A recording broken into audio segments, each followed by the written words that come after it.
You've carefully selected your seeds, started them in just the right conditions, prepped your beds, weeded, harvested, and then perhaps created a value-added product with your produce. But as you get ready to take it to the farmer's market, the question you may be stuck on is how to price it. Fortunately, today you're going to hear from a couple of South Dakota's specialty crop gurus for determining a price that is fair for you and your customer. Kiara Poytra and Michelle Grosek of Butte Gardens Farmstead, LLC, will share considerations and methods they use for their garden and store. I'm your host, Laura Kaler. South Dakota Specialty Producers Association is made up of growers, consumers, and others interested in producing, marketing, and supporting South Dakota specialty crops, meats, and locally made products. This podcast is made possible through a specialty crop block grant SDSPA received through the South Dakota Department of Ag and Natural Resources. This season, our podcast theme is Growing Here, how South Dakota producers can have a profitable market garden. Thanks, Kiara and Michelle, for joining us today. Glad you're here. Thanks for asking us, Laura. Yeah. So to start off, can you tell us a little bit about Butte Gardens, its products, and your roles there? Yeah, Butte Gardens is 120 acres. It's basically our whole little farm. We kind of just call all of it Butte Gardens, and we're organic certified.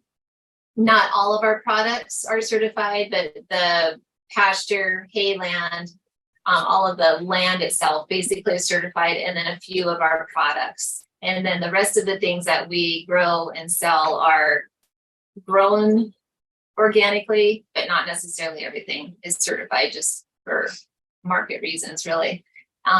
We've lived out here since 1996, so this is our family farm, and we raise our kids out here.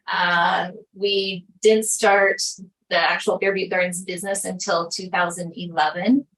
And at first it was just vegetables, and we certified those right away in 2012. And then since then, we've been kind of adding products into the mix to go along with growing organic vegetables.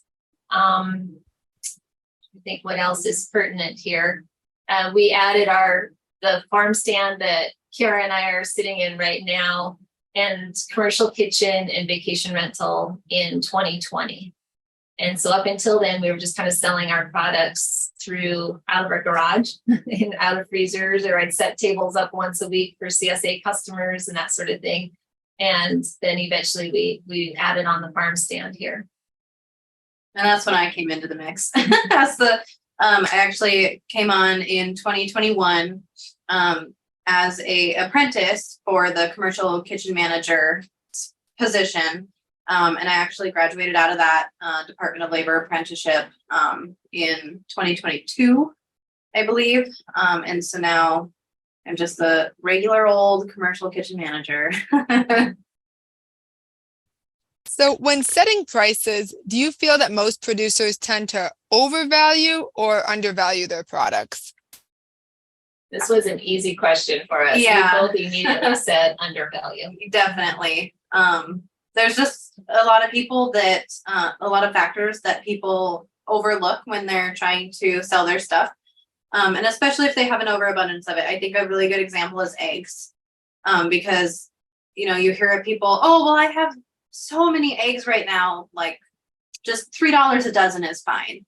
And that kind of, there's like no thought that goes into like what your feed is, how much time it takes you to tend to your chickens, that kind of stuff, which is fine if you're selling to your neighbors. But when you're going to farmers markets with that kind of mentality, then it becomes a little bit more difficult. What are some of those overlooked costs, like you were saying, with the feed and your time? What do people tend to not take into consideration? That was also an easy question. Yeah. We reviewed through these right before we started talking with you. And we both said labor. Hardly anyone really, even we don't fully adequately value our labor all the time. And we try to get better about that all the time each year. And, I think Rick and I are probably the worst because we're the owners, and we're just doing our normal chores. We're just doing our normal things to keep the farm running. So then when Kiara or, Teresa or whoever says, okay, but how much time do you actually spend doing this a day or a week? Or, what are all the inputs that you're putting into that? And how much do those cost? Then it's hard. It's very hard for me to value my labor. Some days I think it's worth $50 an hour. Some days I think it's worth $5 an hour. And I think that's a very common thing in probably just the Midwest, because we're just so humble. We don't like talking ourselves up. Like, we don't like putting prices on. We don't like thinking that we're valuable. And that's just a common thing in our area, I think. And with that, the opportunity cost too, that if you're not out gathering eggs or weeding your garden, what else could you be doing with your time? So is it really $10 an hour work or not, kind of goes into that. But so from there, what do you do? How can you help people out? What advice do you have for what's the process that you use for determining the price of something? Maybe like a jar of pickles or whatever product you might be doing. I think so. This question can go either as simple or as deep as we want to go. It kind of depends on the person. I mean, in my opinion, if you're just starting out with trying to figure out a very baseline cost for something, the number one thing that you have to consider is the cost of ingredients or your materials. Because you want to make sure that you're at least covering that. And then of course, labor. I always am a big fan of labor. And for me personally, because I am crafty, I like to make things. So what I do for determining how much I technically should be making is I break down like my monthly bills and estimate what that costs me per month or per day. And that's how much money I should make on this amount of time. But I think labor and materials are the top two things that you should consider. So whether that's making a list of your materials and just breaking it down from there, or I personally really like spreadsheets in Google Sheets, because you can use formulas that automatically add everything up, divide it how you want it. But for people who are not into spreadsheets and spreadsheets scare them, definitely just like a list works too. So I've seen your spreadsheets and they are impressive. For those who are looking at more complex route, what are some of the columns that you are considering when your complex spreadsheets that you use? Yeah, so I actually break it down by product because we don't have just like the same 5 things. So like for a jar of pickles, I have at the top dill pickles, and then it has a list of ingredients in one column, and then the next column actually has like the quantity that the recipe calls for, and then the next column has I have it broken down by cost per quantity. So for example, let's say cucumbers in pickles, right? So if the recipe calls for 5 cups of chopped cucumbers, sliced cucumbers, then I have it broken down by cost per cup. And then that's a whole nother spreadsheet that I could get into that I keep track of and I update on a regular basis. But and then I do that for every ingredient, and then it automatically calculates the quantity to the price and puts it out on a final column. Mm-hmm. And then at the bottom, it adds it all up.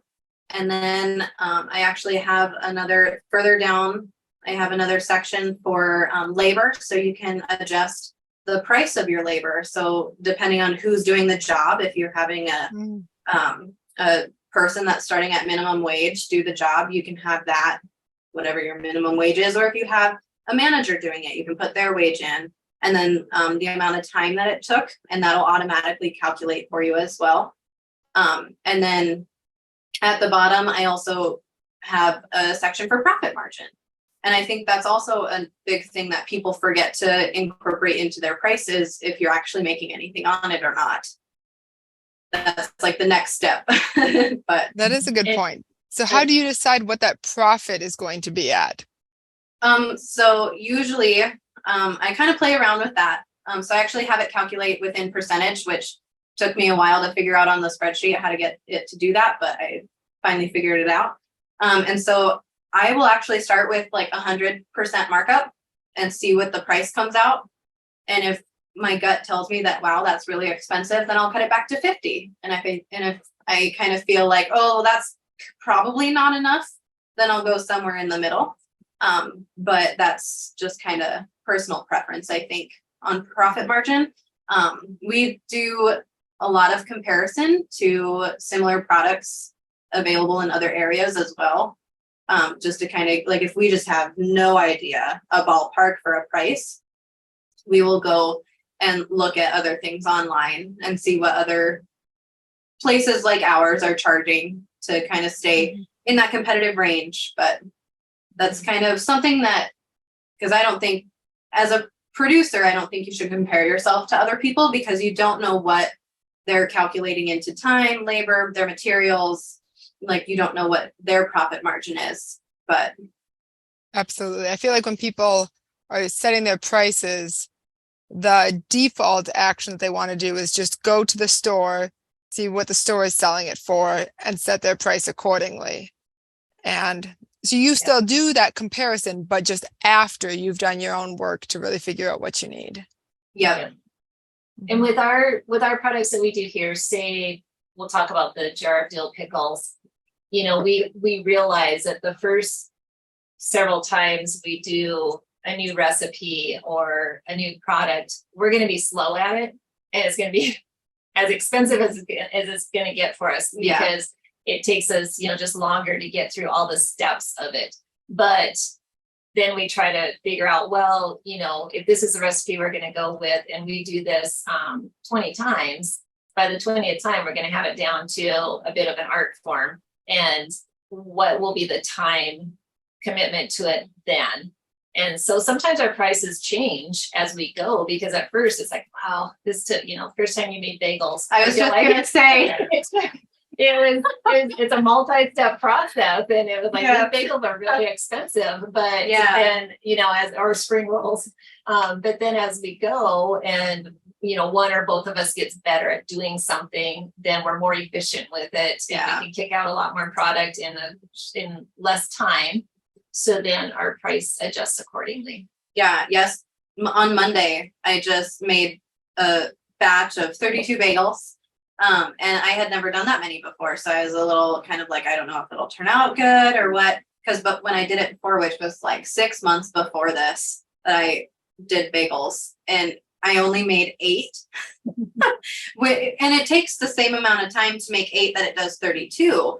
Well, then, you know, per bagel is going to go way down when you make 32 instead of 8, just because you're dividing it by a bigger number. And so now I need to remember to sit down and reprice our bagels. So with perishable products, or like with produce, when determining the price, do you have to take into consideration items that won't sell before they go bad? Is that built in, or is it just kind of part of it? You do have to get that consideration. So our situation is kind of nice here, because if it's produce you're talking about, we have our kitchen, and so we can process that produce immediately. If we feel like these tomatoes are starting to get a little soft, you know, we don't want to just waste them, so let's go ahead and start making tomato sauce or whatever the product may be. So that's why we built the commercial kitchen on, was so we could do those value added products with the local foods that we would bring in. There are some things though that, well, like bread, if we make a bunch of loaves of bread, and this was a learning curve for us, to have fresh bread with no preservatives in it, it really doesn't last very long on the shelf whatsoever, you know, if it's not sold within a day or two. And so then we finally learned that, well, day one, it can, you know, some loaves can be out there just on the shelf, but then pretty soon, if not day one, immediately, probably that evening, we're going to put them into a cooler, because that will hold them for several more days at a wonderful, you know, they still taste good. It's still great bread.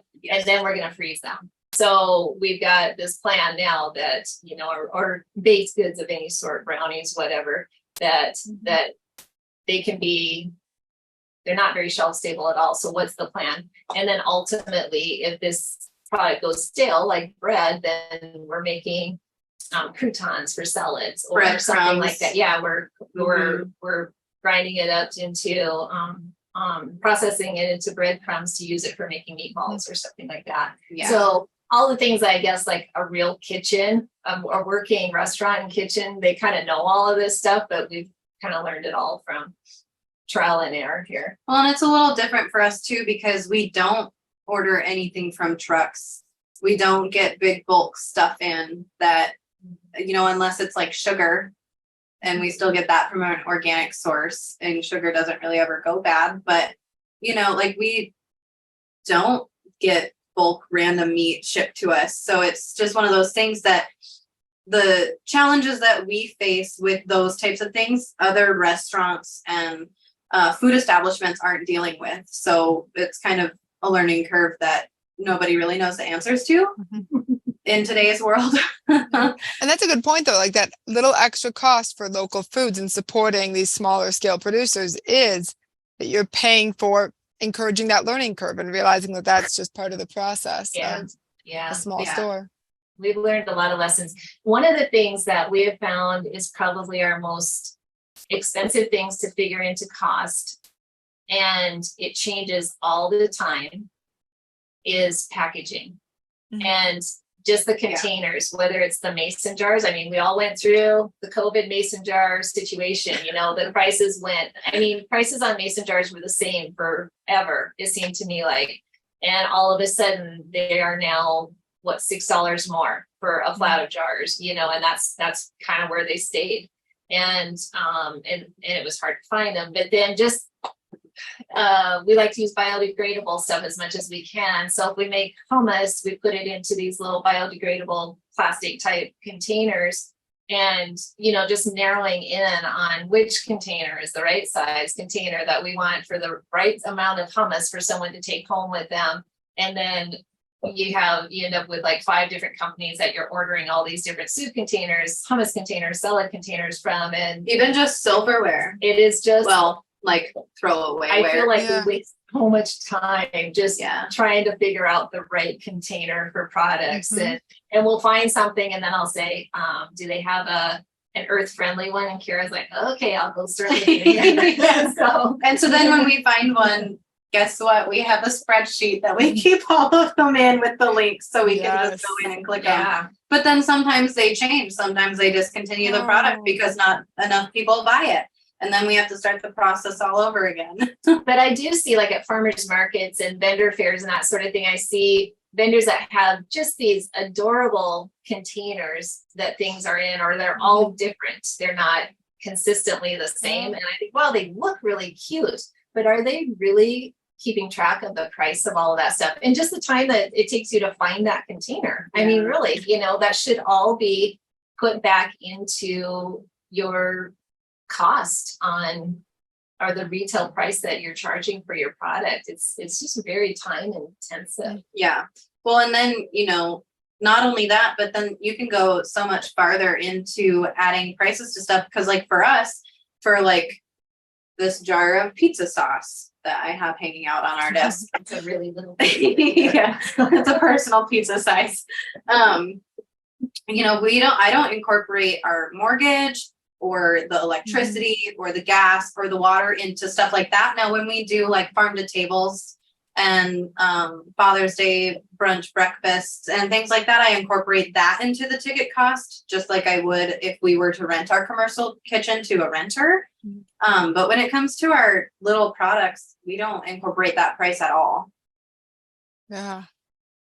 Maybe So there's always more you can go down that rabbit hole. It is just a huge rabbit hole. Okay, so backing it up and going down a different little rabbit hole here. You were talking about with your spreadsheet for pickles, you enter a price for cucumbers. Who's determining that price for cucumbers and what goes into that? Because I imagine a lot of people listening are the farmers market perspective or just selling out of their garden. How do they price it? I think too many of them are just comparing to their neighbors. Yeah. So in in our situation, I basically go off the price of either what we are buying them from the producer for, or what we would get them at Lynn's Dakota Mart for, like our local grocery store. Just because that's kind of how I price our things that go into our value added products. Yep. Now, as far as pricing the cucumbers on the garden perspective, I'm not sure. I'm going to let Michelle give me information about that one. Yeah, and that one. And your garden produce is organic as well? Yeah, our garden produce is organic. So then when she said, what it was, it cost at Lynn's Dakota Mart. But then if we say, well, we want to use actual organic products, then we need to go to the local co-op or the local health food store and get their items there if we can't find them from a local producer here. So then you have that price difference as well. Right. So the stuff that comes out of the gardens so essentially everything I grow in the gardens, I sell to the farm stand now. And so I track the poundage that comes in, and just like I would if I was selling it to the store in town or a customer or whatever, I try to come up with like a wholesale price for the farm stand here, so that we're separating that out and that we, just in case I don't have cucumbers this year, I don't want to bottom out on the market because, all of a sudden we're having to pay a local producer for these cucumbers. So we have to have that transaction that shows we bought them, their Bearview Gardens cucumbers, but that we did pay the farm. And that's been a little tricky and hard for me to remember that I'll bring a bunch of stuff in and put it in the cooler, and then I'll think, oh yeah, I actually need to write that down, track that somehow, that I'm a producer just like everybody else is. And so that's how I try to do it. And I since I don't have much transportation to go from the garden to here, it's like 300 feet, and I don't have to necessarily set aside a chunk of time to deliver into the store and that sort of thing. Then the farm stand gets in on a pretty good wholesale price for our own produce, but just because it's right there. So how do you determine what Bearview Gardens sells the cucumbers to the farm stand for? Like that price? Yeah. So what I do with that is I'm not going to go lower than another producer is necessarily, because again, if we don't have it, we have to buy it from them. Right. So my organic price is probably going to be the same as like a non-organic price is. And unless I'm just overwhelmed with something that we really need to process, and I don't want to deal with selling it other places too, then I might go a little bit lower on it. But yeah, so I do have a couple places online that if I just have no idea, but like I have a bumper crop of okra this year and I can't remember what the going price was for okra a couple years ago, something like that, then I'll go online, and there's like a co-op in New York of all places, but they post their prices daily of what they pay their producers there. And so or what they sell it for. So I can kind of look at that and go, well, in New York right now, okra is, whatever, I don't know what it is, $4 a pound or something. Does that seem fair to me for the labor that I put into it? And usually immediately I get a sense of that's high, I don't want to charge that much, or that's low. And usually it's the low one that'll be like, nope, I'm going to go over it. I'm going to charge more than that because that was a lot of work for me this year. And so I'm going to charge more than that. So yeah, sometimes it's a more absolute process than it is other times. That's a tricky one though, when you're kind of essentially selling the product to yourself. Right.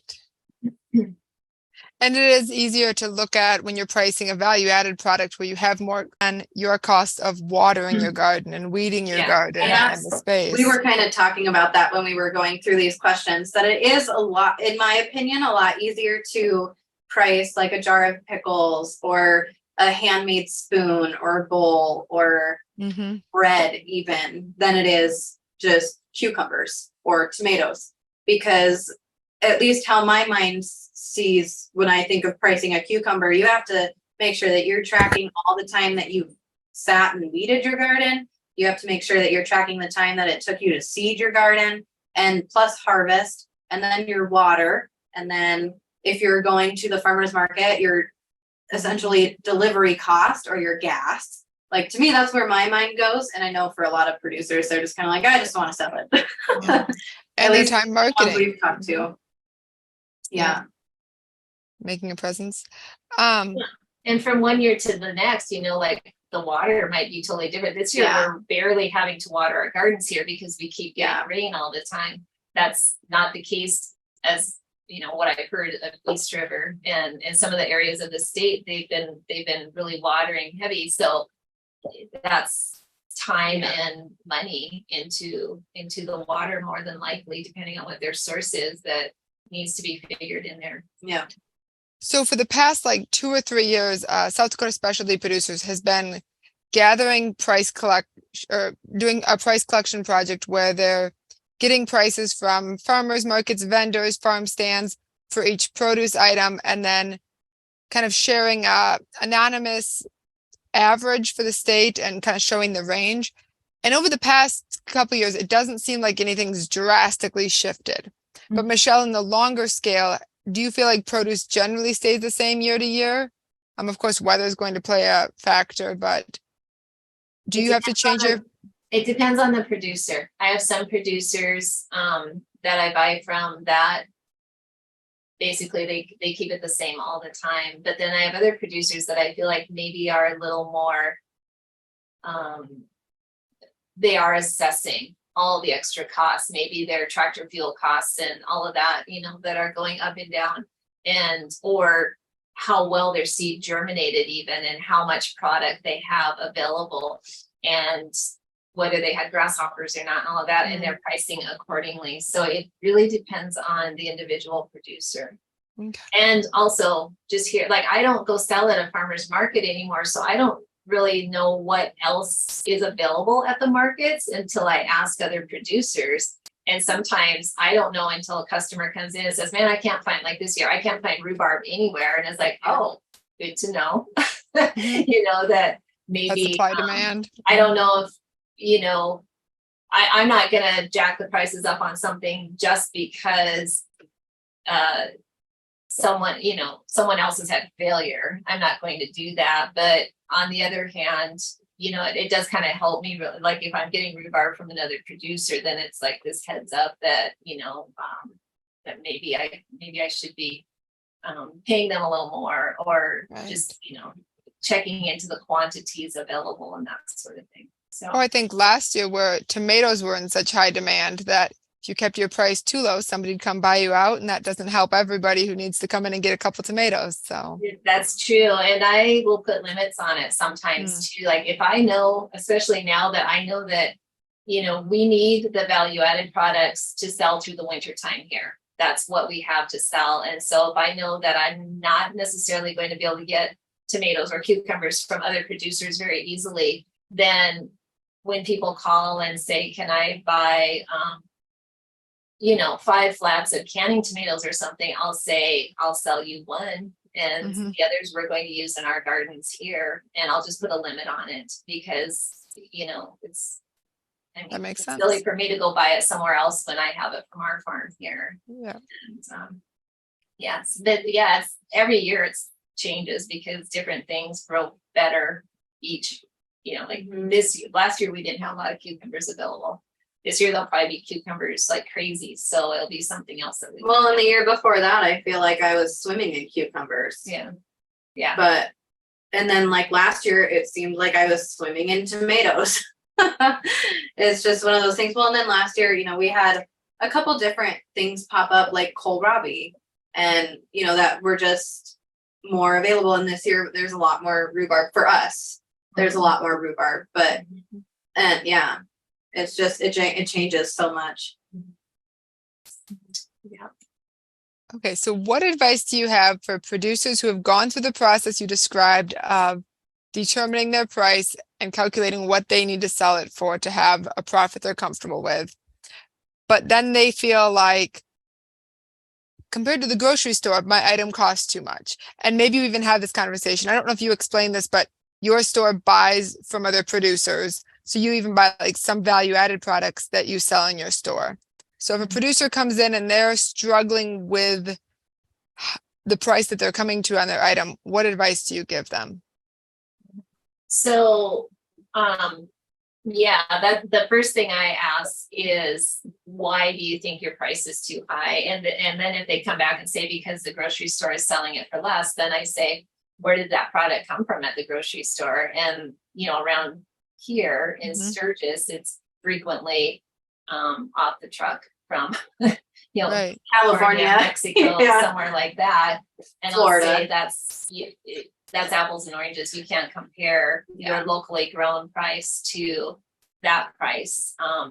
If they say they're a farmer's market vendor and they say another vendor is charging less than I am, and I'll say, do you know their growing practices?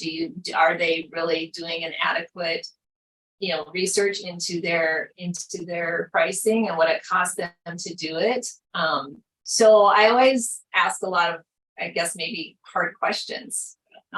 So for me personally, if I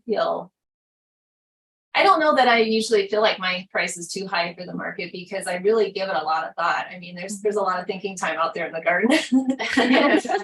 And I really go back and forth with it a lot. And once in a while I do bring something in, and one of the other people on, the staff says, that's not enough. You need to mark that up. I saw you out there, or that's a lot more work. We all put a lot more work into that product than selling it for that. Yeah. And it's kind of tricky for me, because I don't buy produce at the grocery store very much. I never have time to go to the farmer's market.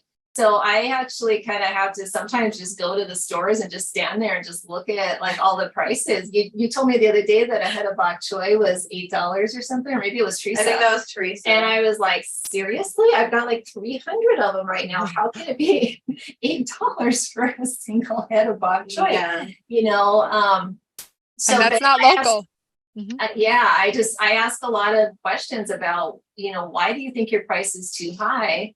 And if they're saying I'm not selling anything, then it's like, well, then maybe your price is too high for what the market will bear. Or are you telling people that you're organic, or that you're not using any chemicals, or whatever the case may be? Are you explaining this to them? Because maybe you're just not sharing enough information with the people, with the customer, to help them appreciate your product. And definitely, at least in my experience, the customers that come through our door and the customers that go to farmers markets, they want to know. They want to talk to you about the produce. They want to know how you're growing it. Like, if you start that conversation, they're more than happy to have that conversation with a producer, for sure. Those are all some wonderful points. So thank you, both of you, for visiting with us today, sharing your ideas. If anyone wants to learn more about your store or stop and visit, where can they find out more? Our website is just bearbuttgardens.com, and that's the best way. We also are on Facebook. We have 2 Facebook pages. For the farm is just Bear Butte Gardens, and then the Farmstand is the Farmstand at Bear Butte Gardens. We're also on Instagram with the 2, and we don't really do anything on Twitter anymore. So yeah. And if somebody in the Hills region is looking for a commercial kitchen to do some value-added egg, you also rent out your commercial kitchen space, correct? We do. We do, yes. Right. So they can just get in touch. Perfect. Well, thank you very much to you. Thank you for our listeners for tuning in to the South Dakota Specialty Producers Association podcast. And until next time, keep growing.